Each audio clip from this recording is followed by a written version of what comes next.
చేశారు తప్పించి ఈ 370 కోసం చేయలే, 35A కోసం చేయలే. అవి రెండు సాధారణ మెజార్టీతోనే వెళ్ళిపోయింది. కాకపోతే మెజార్టీ 2/3 వచ్చింది అనుకోండి, సాధారణ మెజార్టీ చాలు దానికి.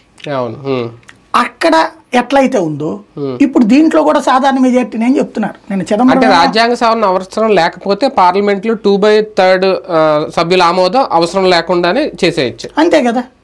2/3 మెజార్టీ అక్కడ మెజార్టీ చాలు, ఉభయ సభల్లో ఉంది వీళ్ళకి. అంటే ఏదైనా సవరణ చేయాలంటే ఖచ్చితంగా 2/3 మెజార్టీ ఉండాలి, ఆ మెజార్టీ ఎన్డీఏకి లేదని. ఇప్పుడు సవరణ అవసరం లేనప్పుడు ఇంకా 2/3 తో పని ఉంటుంది, హాఫ్ మెజార్టీ ఆటోమేటిక్ అయిపోతుంది కదా. అయితే చిదంబరం ఏమో కాన్స్టిట్యూషనల్ అమెండ్మెంట్ కావాలన్నాడు, మన పురంధేశ్వర్ గారు కూడా కాన్స్టిట్యూషనల్ అమెండ్మెంట్ కావాలన్నారు. కాన్స్టిట్యూషనల్ అమెండ్మెంట్ అయితే రాజ్యసభలో ఇబ్బంది అవుతుంది. అయితే ఇందులో ప్రతిపక్షంలో ఉన్నటువంటి కొన్ని పార్టీలు, ఇక్కడ మొత్తం మనకి వీళ్ళు 67 పార్టీలకేమో లెటర్లు ఇచ్చారు, అభిప్రాయం 47 మంది స్పందించి, అందులో మెజారిటీ ప్రతిపక్షంలో ఉన్న పార్టీలు కూడా లైక్ ఎన్సీపీ లాంటి వాళ్ళు, మహబూబా ముఫ్తీ లాంటి వాళ్ళు కూడా సమర్థించారు. 32 పార్టీలు సమర్థించినాయి, 15 పార్టీలు ఎన్నో వ్యతిరేకించాయి. అంతే, 32 సమర్థించినప్పుడు ఇంకేం బాధ, అక్కడ ఆటోమేటిక్ అమలు అయిపోతుంది. కానీ స్పందించుకున్న పార్టీల్లో బీఆర్ఎస్, వైసీపీ, టీడీపీ ఉన్నాయి.